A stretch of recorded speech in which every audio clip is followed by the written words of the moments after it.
Hey people, for the few of you who are following me on this odyssey, it's update time on the Tarot kit. Last night I got the motors and the C's mounted. I hate doing this. There's a ton of solder and they're just roughed in because I may have to move something around before I bind them. And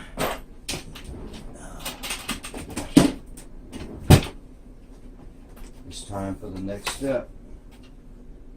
We've got the NAZA N3, and I found some new connectors that I'm going to try for the power cord. Basically two of these, but not the same size. Very lightweight, not going to let go, and doesn't require soldering.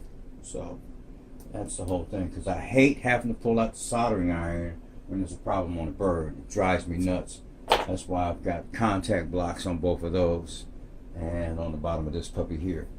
What else?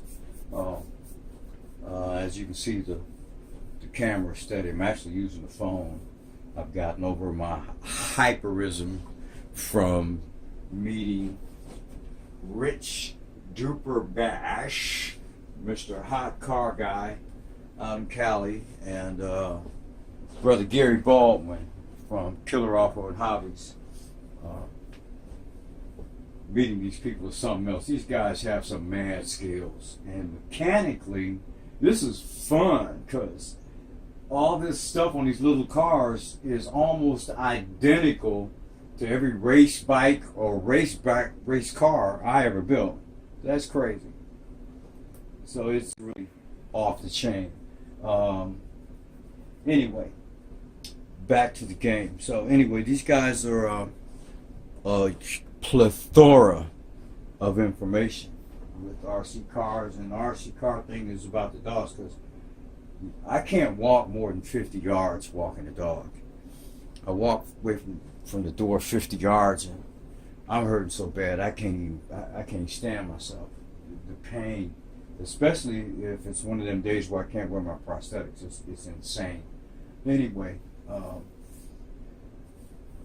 it's just great. So the dogs like the RC cars. They chase them, they run around, they don't stray, they don't get distracted from something else, you know, and it's great. So I don't have to worry about keeping them exercised.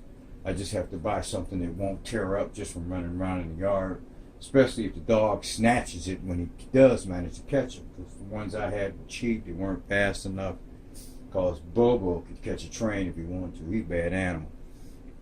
In the meantime, I got Killer Off Road Hobbyz package shipped out today, and he's got one coming here to me, and boom, so business is done. In the meantime, back to copter. Tarot motors are mounted. I've verified all of them, fired up the ESC. All the ESCs are set, RPMs are set, brakes are set, startup, amperage, etc., idle speed, all set. So once I got the power board installed, I'm going to start putting this N3 flight controller in. I've got to pull up my files on it, and I'm going to start reading it before I plug it in. I want to know if there's anything I need to do to this puppy before I start attaching it to this bird, because this is a whole lot of cheese, and I do not plan on it getting off the ground and so much as fart at a mouse. So that's what I'm hoping. And the other big bird, let me move this out the way.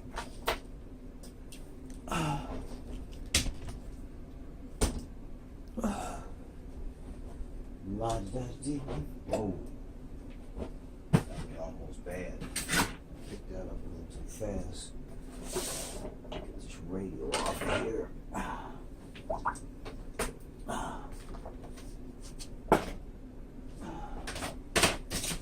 Okie dokie. Let me see which end is which.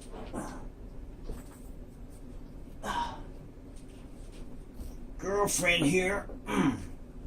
She's little wide in the behind, but she got it going on. She flies beautifully.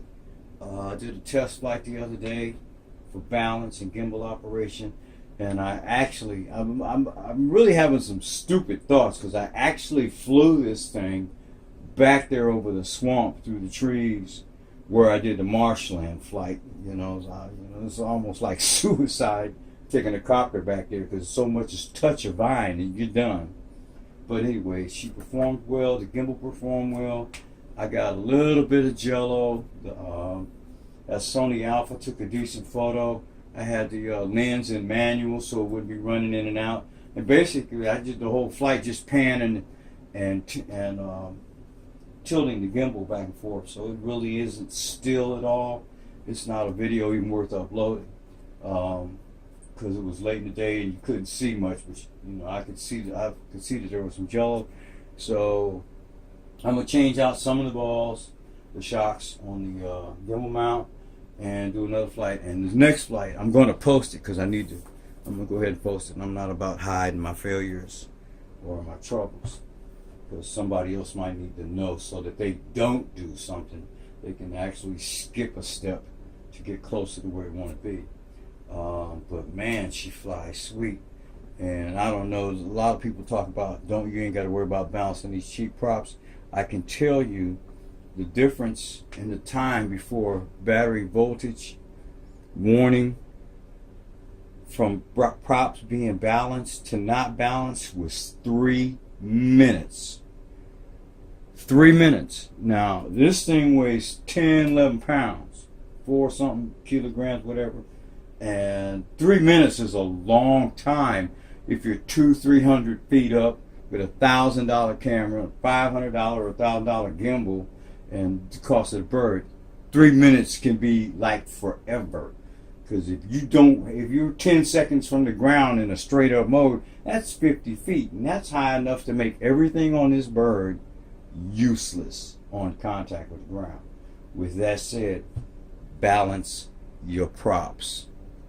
Okay, I separated the gimbal power system from the rest of the stuff, thinking that the landing gear was affecting it because it was on the same battery. That's not the case. The problem is with the receiver. Now I'm using an X8R, and I've got the gimbal using 3 channels on the receiver.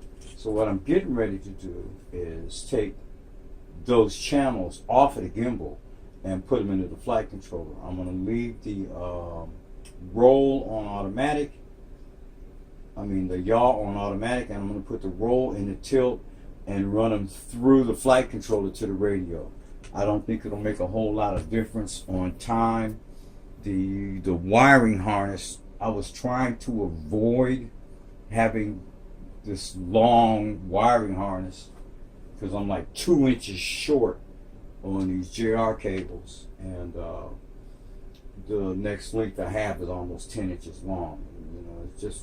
I just hate having bundles of loose. I hate ugly bundles of loose wire hangers. Like these wires here, these are just the battery connectors, and once it's all connected, this goes away, you don't see nothing.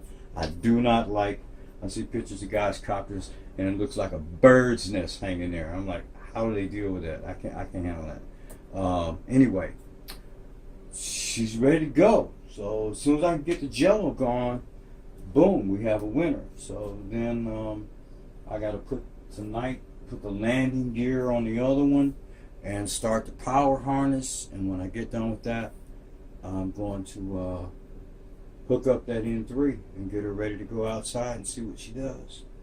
So, pop a feel and hold in my little bitty 4-corner room. See you later. Bye. Thanks for watching. Oh, click the like if you liked it. Click thumbs down if you don't. Sub the channel, please. Need all the support I can get.